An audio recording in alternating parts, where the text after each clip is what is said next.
हाय दोस्तों, मेरा नाम है पराग पाल और आप सबका एक बार फिर से स्वागत है हमारी इस नए वीडियो में। दोस्तों, आज इस वीडियो में हम बात करने वाले how to calculate concrete volume of retaining wall.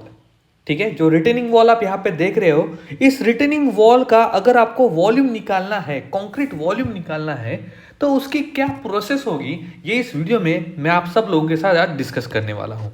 और आशा करता हूँ कि ये वीडियो आप सब लोगों को काफ़ी हेल्पफुल रहेगा और आप इसका यूज़ करके अच्छी तरीके से और अपना नॉलेज गेन कर पाएंगे। ठीक है, सबसे पहले मैं आपको रिटेनिंग वॉल के बारे में थोड़ी चीज़ें बता देता हूँ, जिसके माध्यम से ये चीज़ें आपके लिए और आसान हो जाएगी। तो जैसे आप इस पिक्चर में देख रहे हैं, जैसे आप यहाँ पे देख रहे हैं, यहाँ से लेके यहाँ तक का जो पोर्शन होता है, इसको कहते हैं स्टीम। ठीक है, तो हमें स्टीम की क्वांटिटी अलग तरीके से निकालनी पड़ेगी। ओके, और नीचे का जो ये जो टो एंड हिल आपको दिख रहे हैं, ये दोनों टो एंड हिल स्लैब होते हैं। ठीक है, आपके इंफॉर्मेशन के लिए आपको मैं बताना चाहूंगा, ये जो टो एंड हिल यहाँ पे लिखा है, ये दोनों बेस स्लैब के क्या है, पार्ट है। तो इसको, इस पूरे आइटम को हम बोलेंगे बेस स्लैब। ओके, और जो रिटर्निंग वॉल के आगे वाला पोर्शन होता है उसको कहते हैं टो, और जो पीछे वाला पोर्शन होता है उसको कहते हैं हिल। ठीक है, तो आज के इस वीडियो में हम बेस स्लैब की भी क्वांटिटी अलग तरीके से निकालेंगे और दोनों को फिर कंबाइन करेंगे।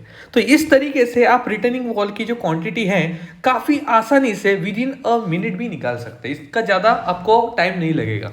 ठीक है, तो चलो स्टार्ट करते हैं। तो सबसे पहले हम बात करेंगे दोस्तों स्टीम क्वांटिटी के बारे में। तो यहाँ पे लिखूंगा volume. Okay, volume of steam.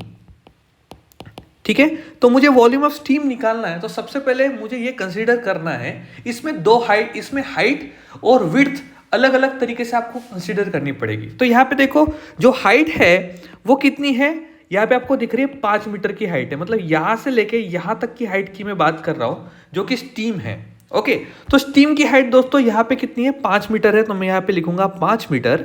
Okay, अब यहाँ पे आप देखेंगे, ये हो गया आपका एक विड्थ जिसको मैं W1 कहूंगा, और ये हो जाएगी आपकी दूसरी विड्थ जिसको मैं कहूंगा W2। ठीक है, तो यहाँ पे W1 की विड्थ दी हुई है 0.25 मीटर, और विड्थ टू W2 आपको नीचे यहाँ पे दिख रहा है 0.5 मीटर दिया हुआ है। ठीक है, नाउ अभी हमारे पास लेंथ, अभी देखो यहाँ पे ये मैंने लेंथ, मतलब ये ऐसा पीछे जाता है। ठीक है, तो यहाँ पे जो रिटर्निंग वॉल की जो लेंथ है वो हमको दी है 7 मीटर की, तो हम यहाँ पे लिखेंगे L इक्वल्स टू 7 मीटर। ठीक है, ये हमारा गिवन डेटा है। तो अभी मुझे वॉल्यूम ऑफ स्टीम निकालना है। तो बहुत सिंपल सा आंसर होता है दोस्तों इसका, volume of steam equals to, यहाँ पे मैं आपको फॉर्मूला बताता हूँ, equals to length multiply by, in bracket first width plus second width. ठीक है, ओके, और इसको एक बड़े ब्रैकेट में डालो। ठीक है, इसको आपको डिवाइड करना है 2 से, ब्रैकेट को करना है कंप्लीट, मल्टीप्लाई बाय हाइट। तो इसमें अभी हम इसको सॉल्व कैसे करेंगे, देखो लेंथ कितनी है 7 मीटर, मल्टीप्लाई बाय, एक पहले ब्रैकेट डाल दो बड़ा वाला, उसके अंदर छोटा ब्रैकेट में W1 मतलब हो गया 0.25 प्लस W2 हो गया 0.5, और इसको आप 2 से करेंगे divide, bracket complete, multiply by height कितनी है इसकी 5 मीटर। ठीक है, तो इसको मैं सॉल्व करूंगा तो कैसे होगा, देखो 7 मल्टीप्लाई बाय, ब्रैकेट में, ब्रैकेट के अंदर यहां पे हो जाएगा, इसका फ्रैक्शन हो जाएगा 0.25 प्लस 0.5 हो जाएगा 0.25, तो ये हो जाएगा 0.75 divided by 2। Okay okay, multiply by 5 metre. ठीक है, तो यहाँ पे हो जाएगा ये आपका 7 इंटू, ओके, 0.375, मतलब 0.75 डिवाइडेड बाय 2 0.375 मल्टीप्लाई बाय 5, तो ये आपको मिलेगा टोटल 13.125 मीटर। अब ये, sorry not metre, metric cubic, या फिर आप मीटर क्यूब भी लिख सकते हैं।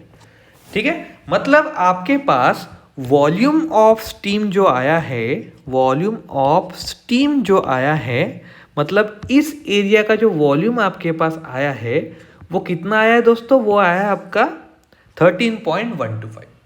ठीक है, नाउ अभी हम बात करेंगे वॉल्यूम ऑफ स्टीम निकालने के बाद वॉल्यूम ऑफ बेस स्लैब के बारे में भी बात करेंगे, जो कि बहुत इंपॉर्टेंट है। ठीक है।